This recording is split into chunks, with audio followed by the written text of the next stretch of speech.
Buenos días, yo soy la doctora Longhi, médica anestesióloga del Hospital Materno Infantil Ramón Sardá.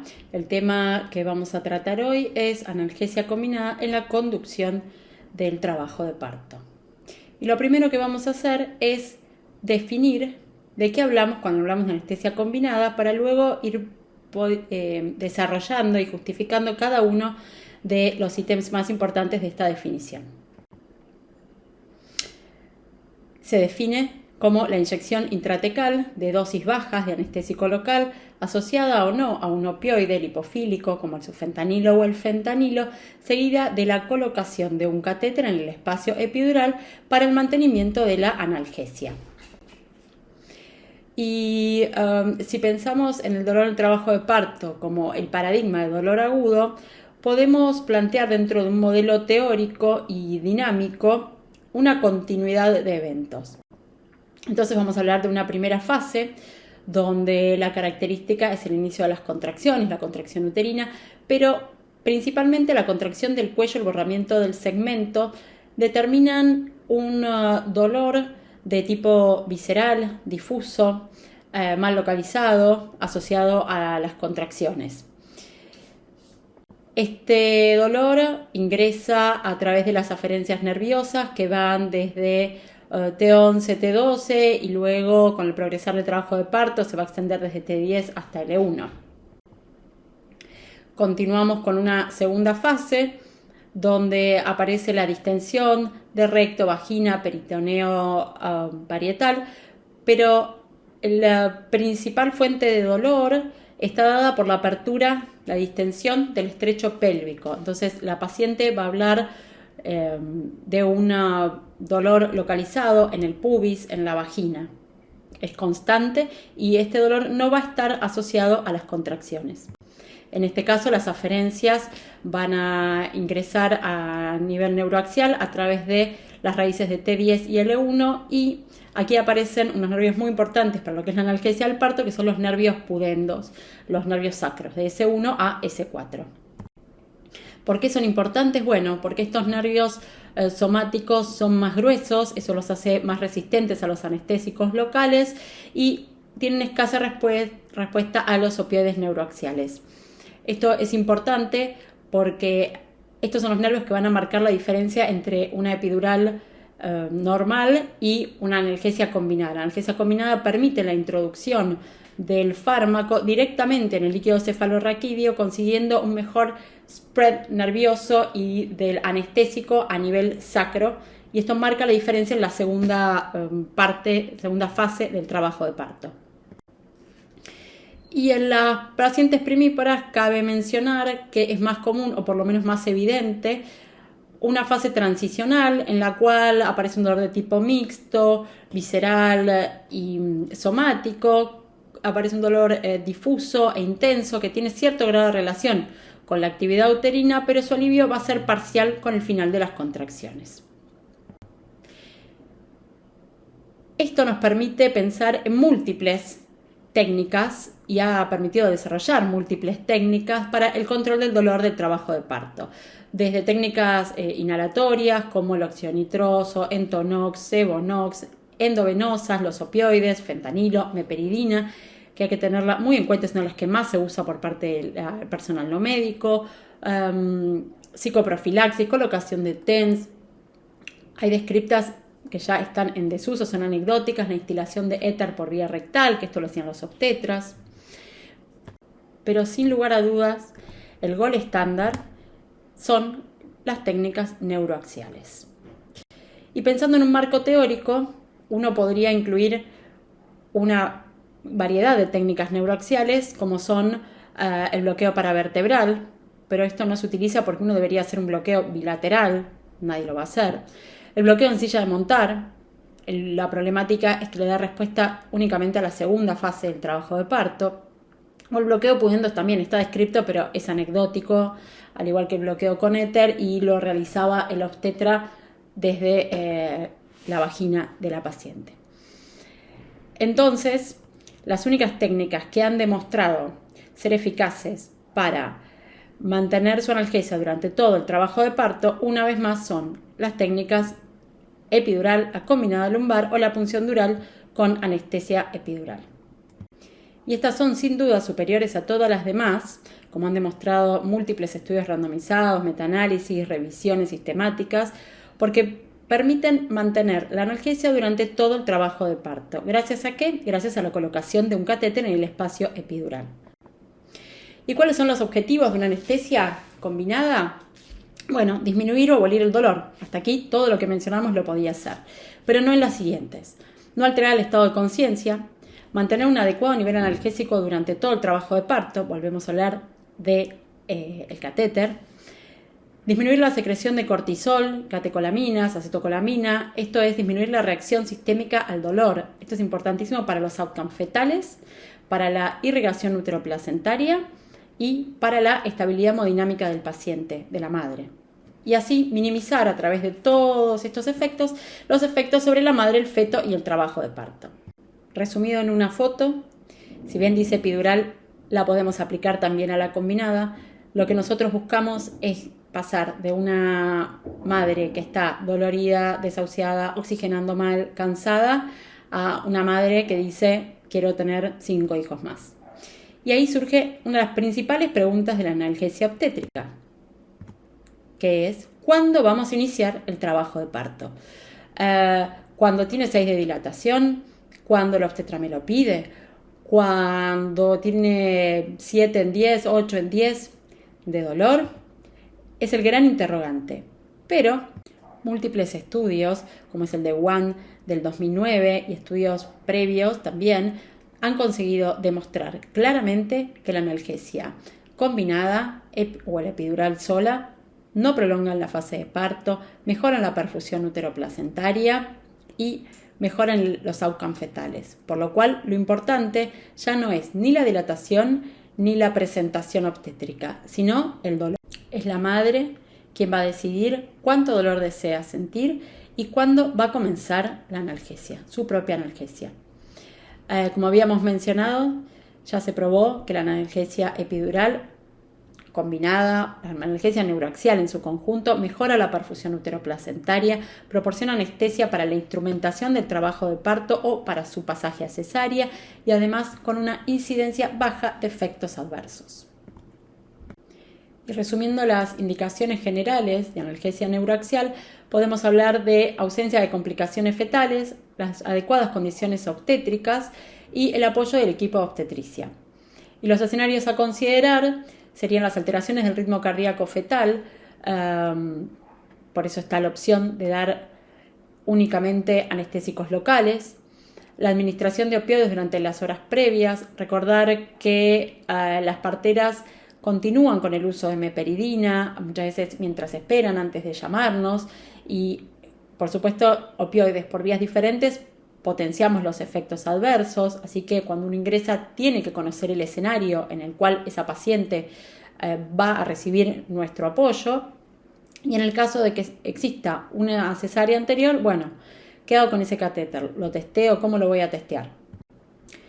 En el 2020, la doctora Guaya Arévalo y el equipo del Hospital de La Paz de Madrid plantean en una publicación los key points específicos para anestesia combinada. Y estos son que se puede usar en el trabajo de parto cada vez que una mujer desea un rápido alivio del dolor.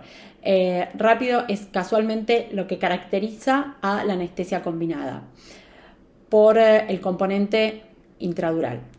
Cuando hay un alto riesgo de recolocación, lo que se vio es que comparado con epidural, cuando se utiliza el set que viene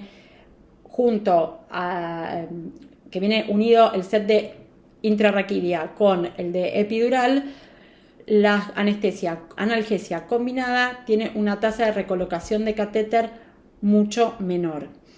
Permitiría encontrar la línea media de manera más fehaciente. A eso se debe. Que sería la primera indicación en obesas, plantean ellos. Bueno, esto un poco por el punto anterior, por la tasa de recolocación de catéter, porque uno ya tiene previamente el antecedente de que en una obesa puede ser más difícil de colocar el catéter en la primera instancia, porque las pacientes obesas tienen tendencia a desarrollar diabetes gestacional, la diabetes gestacional a generar una macrosomía fetal y por ende que ese parto pase a una cesárea o que necesite ser instrumentado.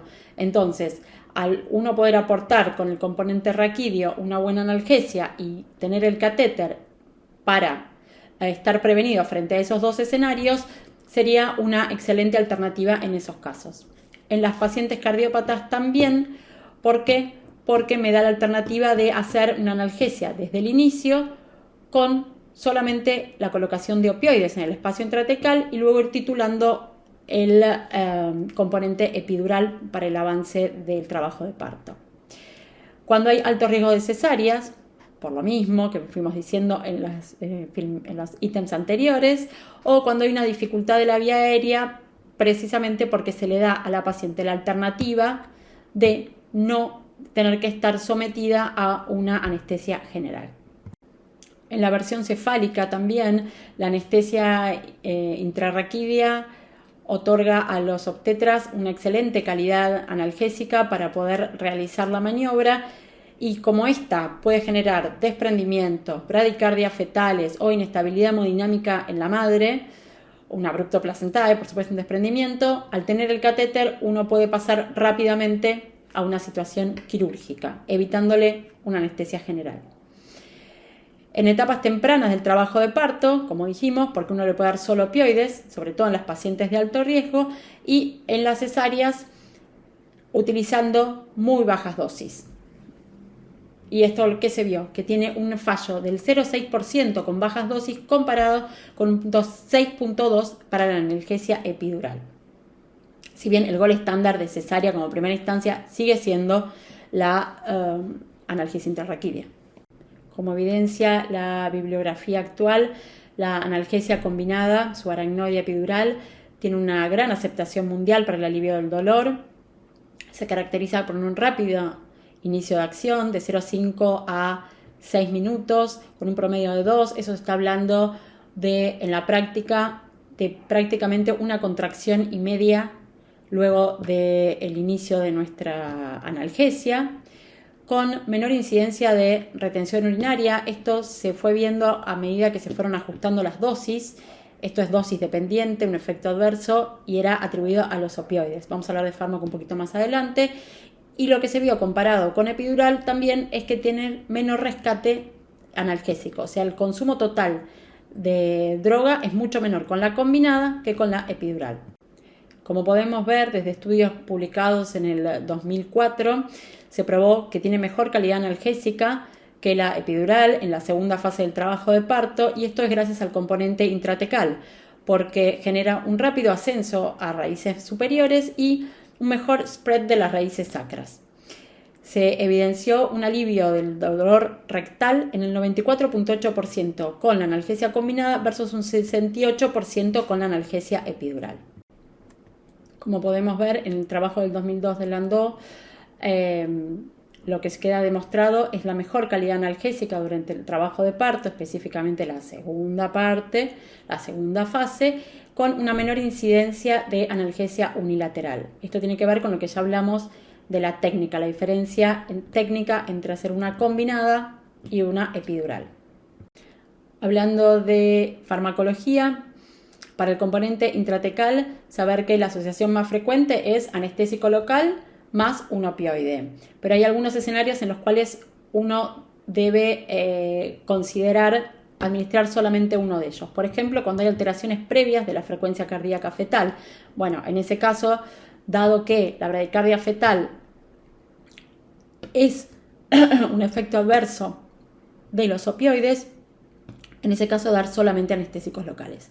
O por el contrario, una paciente con una cardiopatía donde la hipotensión perjudicaría ampliamente a la paciente, bueno, en ese caso dar solo opioides para ofrecer una analgesia y luego titular por el catéter, ¿no?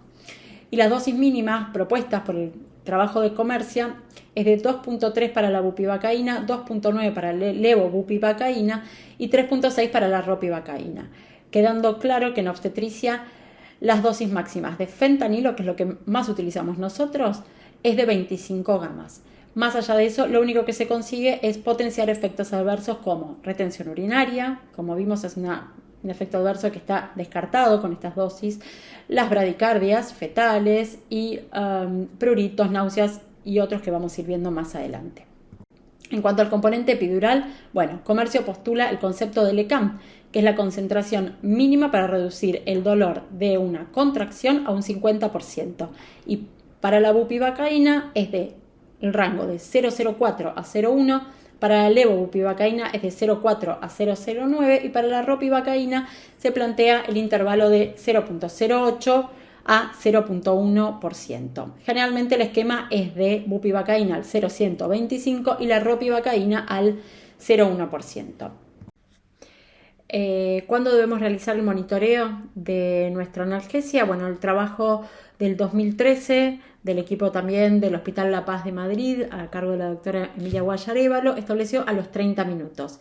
¿Y qué es lo que debemos? ¿Cuál es la recomendación? Bueno, un control continuo de la frecuencia cardíaca fetal. Recordar que los opioides intratecales pueden generar una bradicardia los primeros 5 a 10 minutos, es transitoria, no suele ser demasiado grave.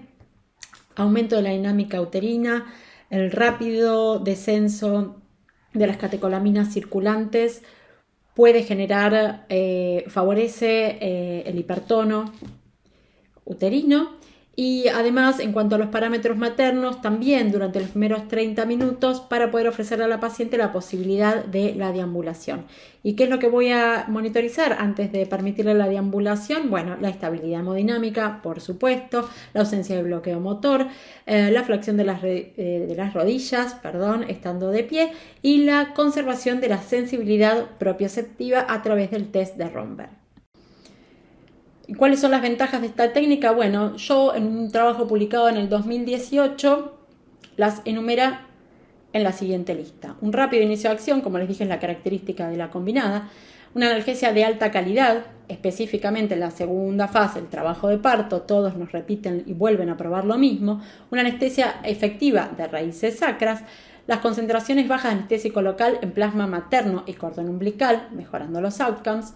Mayor satisfacción materna. Esto es un punto controvertido. Algunos estudios dicen que sí, otros estudios dicen que no. Evaluar satisfacción es un poco complejo, va más allá de quitar el dolor nada más.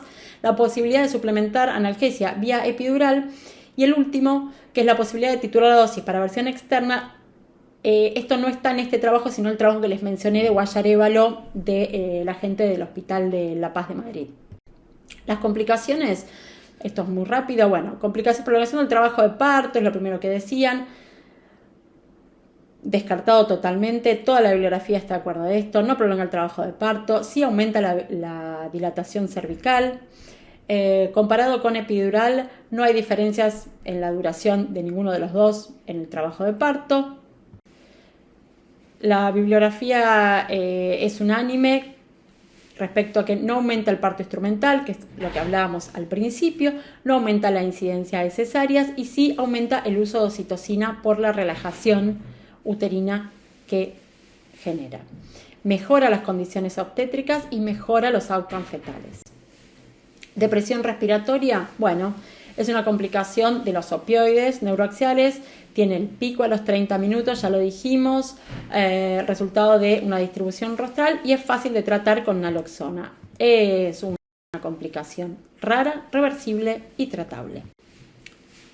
En cuanto a la infección del sistema nervioso central, también nos encontramos con una complicación muy grave, pero rarísima, por lo menos en obstetricia. Algunos dicen que es más riesgoso con la combinada por que hay un doble pinchazo de la espalda y precisamente la punción de la dura madre. Se han publicado casos de meningitis y abscesos. Es rarísimo que esto ocurra. No son cosas frecuentes, menos con los nuevos protocolos de esterilidad para realizar estas técnicas. En cuanto a la lesión del sistema nervioso central, recordar que hay un 5% de las pacientes que el cono medular está en L2. Mucho cuidado con la altura, el espacio en el que uno va a hacer la analgesia. Y en pacientes obesas sí se recomienda utilizar un ecógrafo. En cuanto a la cefalea pospunción, bueno, se vio una disminución de la incidencia a partir del uso de agujas atraumáticas, calibres 27 o 29. Antes se pensaba que el catéter intratecal disminuía su incidencia y severidad de la cefalea, pero hoy en día esa evidencia perdió fuerza. En cuanto a buscar el espacio con líquido y aire, tener en cuenta que si la primera búsqueda fue con aire y se generó una punción accidental de la dura madre para el componente epidural, a la segunda búsqueda hacerlo con líquido, pues hay riesgo aumentado de neumoencéfalo. Y lo que sí se vio es que con aire las cefaleas suelen ser más intensas y de mayor severidad. En cuanto a los efectos adversos como prurito, náuseas y vómitos, son raros, se deben generalmente a los opioides. La hipotensión es fácil de tratar, suele ser leve y transitoria y es mayor con la combinación de anestésico local y opioide que con opioide solo, por supuesto, por eso la salvedad de pacientes con cardiopatía, la opción de dar solo opioides, y muy severa con la asociación de clonidina. En obstetricia no se usa clonidina en el catéter. Bueno, en cuanto a la frecuencia cardíaca fetal, Clark demostró claramente que es debido a los opioides, es dosis dependiente, se ve más cuando la paciente tiene edad avanzada, cuando el bebé no está encajado o cuando hay desaceleraciones previas al bloqueo.